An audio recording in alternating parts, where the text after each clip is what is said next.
All right, the punishments are in for fracas at the end of the Michigan-Wisconsin game on Sunday. You can see Juwan Howard, he had the biggest role. He got 5 games, a $40,000 fine. 2 Michigan players got a game each. Greg Ward, the Wisconsin head coach, got a $10,000 fine, and a player on their side suspended as well. So here you go. It's laid out for you. Juwan Howard is done through the end of the regular season.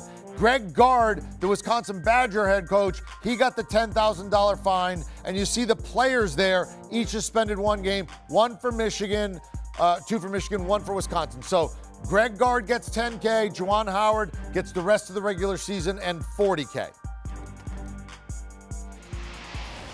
CBS Sports senior college basketball analyst Matt Norlander comes in.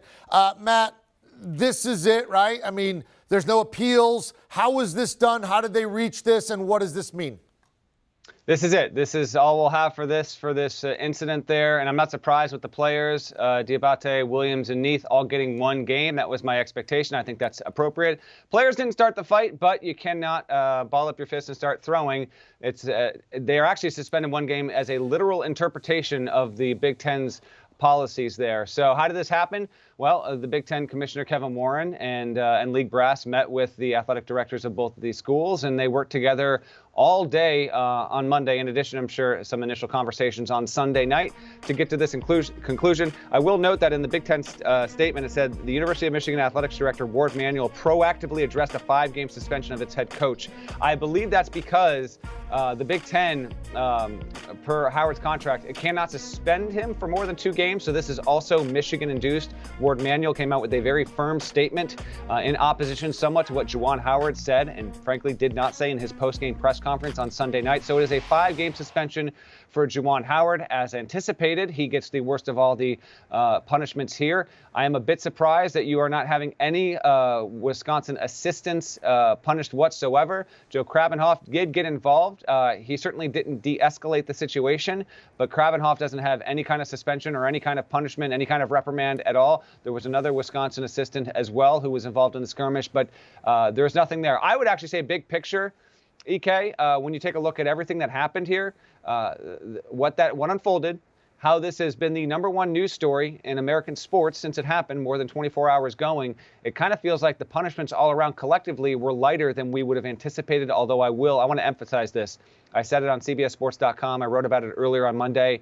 I didn't know what exactly to expect with Juwan Howard's punishment, but I said the most appropriate action would probably be 5 games, the remainder of the regular season. That's exactly what's happened. Juwan Howard will return to the bench for the Big Ten's tournament whenever and wherever Michigan is seeded in the postseason league tourney. What do you expect to be and what has been the reaction? I know this is sort of coming fast and furiously at everybody, but based upon your sources, which are many, and there have been many times you've looked down at your phone and they still come in as we talk, what do you expect the reaction to be to this around college basketball?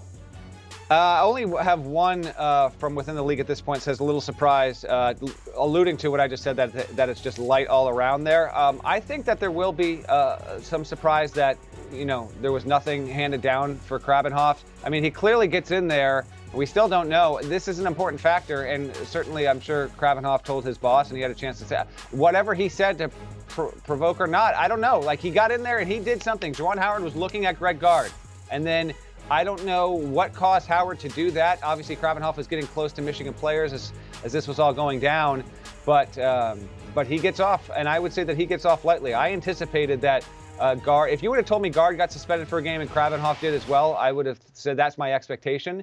And the fact that that's not happening is a little surprising to me.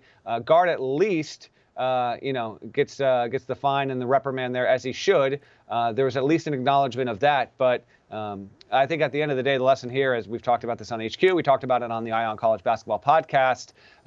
Both coaches certainly deserve some of the blame. Clearly, Howard deserves the most of it. But my biggest takeaway is that I'm glad that this is behind us. At least we finally have an answer. The Big Ten, it took all day on Monday to come to. If it took this long, I thought it was going to be more than this, and it's not. It's 1 game for the players, which I think is appropriate, and then 5 for Howard, and Gard will just have to pay a fine. I think the message. Look, you got coaches, and they're going to jaw, and we're not saying it's okay.